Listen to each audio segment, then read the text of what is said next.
straight ahead, sir. Francis, there you go. Right here. One more time, straight ahead, please. And right to me. And right here, Mr. Legend, thank you. Dustin, down this way. And right here. Right here, guys, right here. Dustin. Sorry, guys. Sorry, guys. One more time. Rest down here. Thank you. One more time to the left. Stay with me. One more time. Spike straight ahead real quick here. Thank you. Right here. Aubrey. Aubrey, right here to the right. Straight ahead. Aubrey, to your right. That's it, gorgeous. This way, please. Aubrey, one more. Oh, that's it. Yeah. And this way, straight ahead, please. Right here, please. Right here, please. Yep. That's it, right there. Right here. One more look. Francis, right here. Francis, right here. Straight ahead, please. Two shot, guys, together. Three shot. This way, yes. Chloe.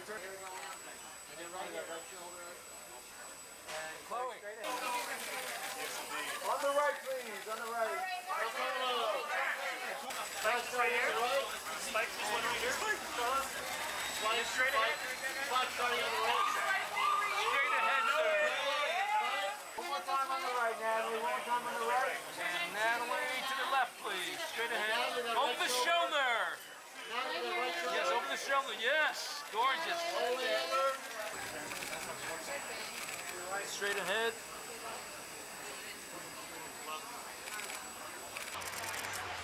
Thank you.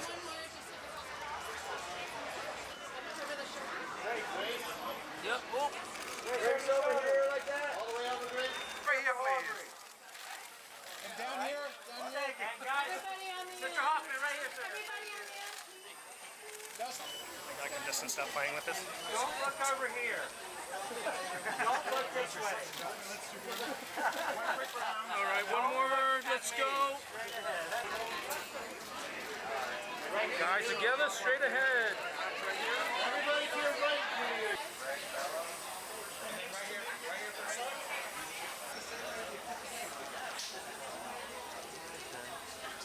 Ladies, you saw me right? Yeah, right here, please. Hold that. Right here, please. And ladies, on your right, all the way.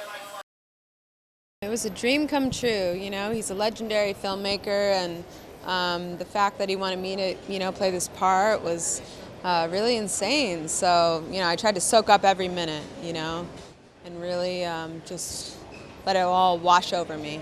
I think we're in a very interesting time, in terms of the decline of humanity. So I think it's a good time for this kind of message, what can save the world? There's Bob. Yeah. That's Bobby. DeNiro. We're kind of in New Rome, if you think about it. New Rome definitely had a lot of New York influences, so it's really exciting to get to celebrate it here in the Big Apple, the big Roman apple.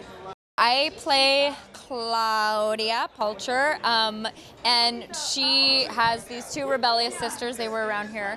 And we're sort of like trust fund bad kids, and we're bad influences on Nathalie. The movie opens with the big, you see in the trailer, there's a horse, we're riding a horse and we're kissing, and it's very Roman and crazy, and then she kind of has to struggle if she's going to be loyal to us bad girls or, evolve and grow.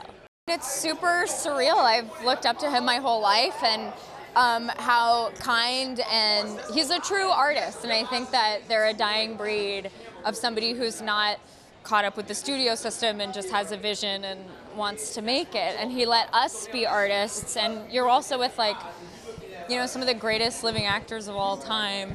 It's insane.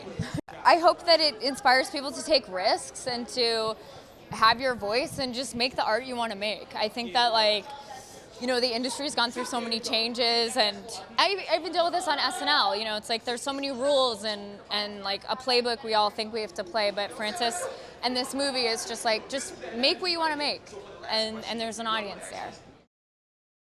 I'm back in New York, where I was originally from, and it's in the It's in a big show place in New York in an IMAX theater, so it's a thrill. When you make a movie that's unusual and has never quite been made before, the movie tends to make itself, and it makes itself through the collaborators, through the actors. All of you are asking, well, let's do more of that. No, let's do more of that. And little by little, it makes itself. He says we need a debate about the future, and we want everyone in the world to take part of that debate, and that's what this film is saying, and that's what it's trying to do. I was working on really just understanding what kind of style I might have, and before I came to the idea to want to do a Roman epic with America as modern-day Rome. It's special for me. I did a reading with Francis probably about 37 years ago around a table of actors, and I wondered what this film was. It had so much to say about a time that has come upon us. The film is really a film for its time. It means so much more to me today than it did 37 years ago when we read it, and it is a brilliant movie about the future. I play Mayor Cicero, who is steeped in an old way of thinking. He's a mayor who's come up through the blood and sweat of his political career, and he is a bit corrupt and has old ideas and not open to the new. His daughter falls in love with Caesar, who is a new industrialist builder with new ideas, a man who can stop time, who, as a mayor of a city, feels like this man has preposterous ideas. And through the journey of this movie, Mayor Cicero, makes a transformation to understand and how he can start to accept a new world. The great debate is that we have failed to be able to agree to disagree. We've failed to be able to come together, bringing your ideas, which I may not completely understand, and my ideas, which you don't want, together to form a better idea. And this is the problem with American politics today. The film really exemplifies much of the ideas that we want to move forward and get beyond. What are we doing here? We're experimenting. What do you want? Well, I'm finding out what I want on this day. Other days you come in, he's texting me at 4 o'clock in the morning, 5 o'clock, 6 o'clock in the morning with an idea that spurns a thought. So by the time I get to the set, I have something new to offer that both of us didn't expect. He's a wonderful filmmaker and a wonderful storyteller, and you should see this movie in IMAX right away.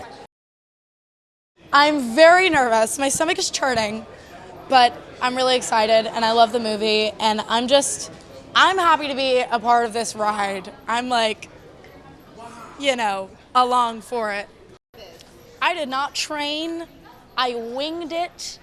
I did not think about the consequences if I wasn't able to, perform my promises.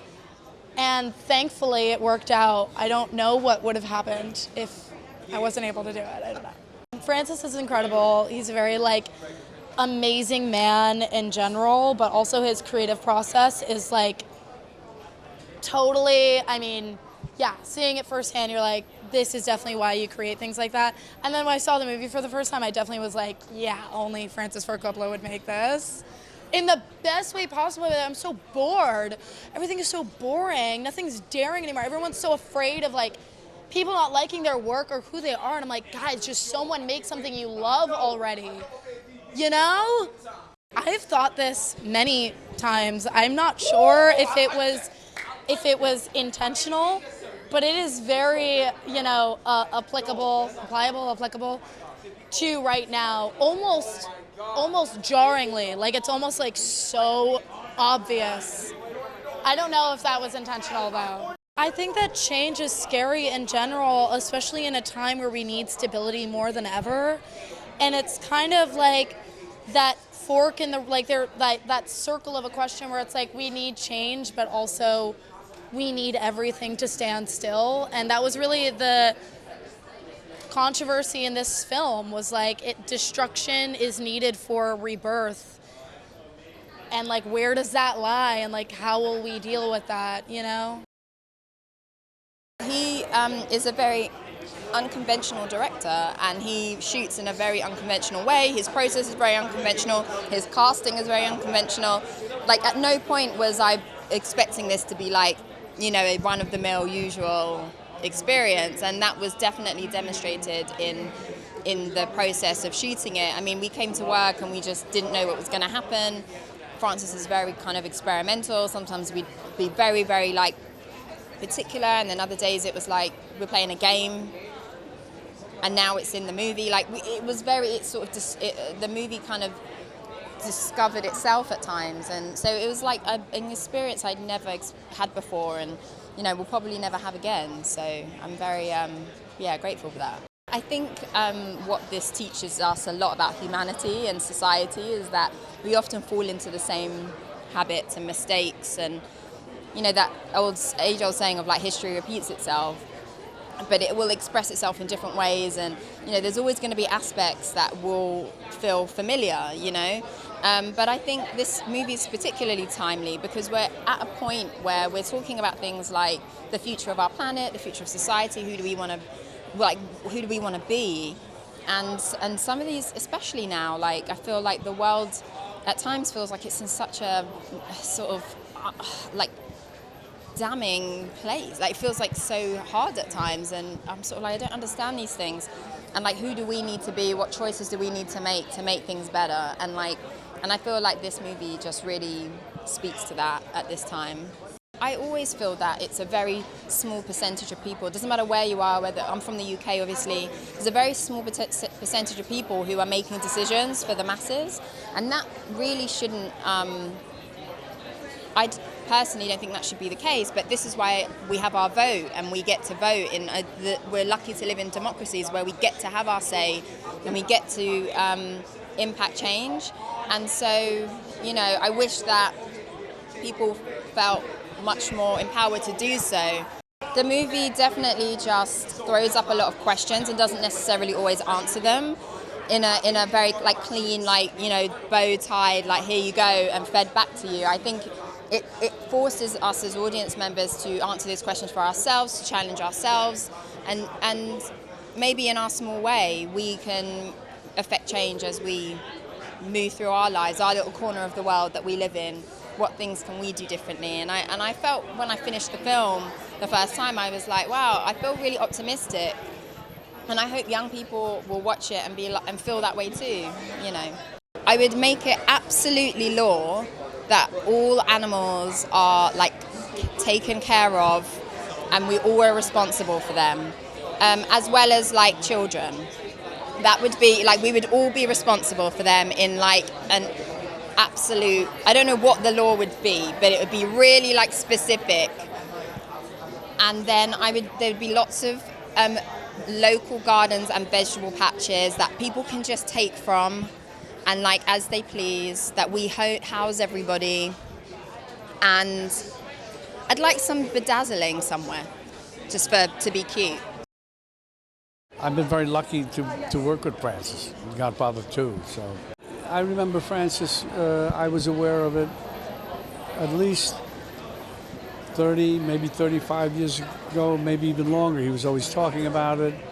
And then I went to, we had a reading somewhere in a studio in Brooklyn, not a studio, but a loft studio type thing, with Paul Newman and Uma Thurman, and I'm forgetting who else. But so he was working on it for a long time. I forget then how it changed from what I just saw today, excuse me.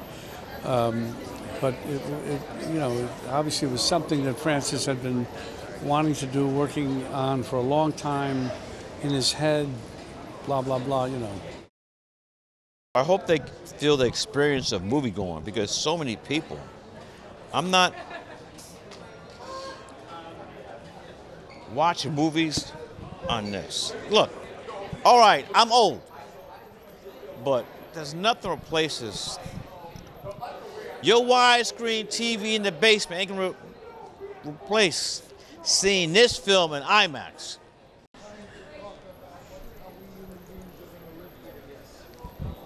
This guy right here, that's my guy right there. Francis Ford Coppola, Francis.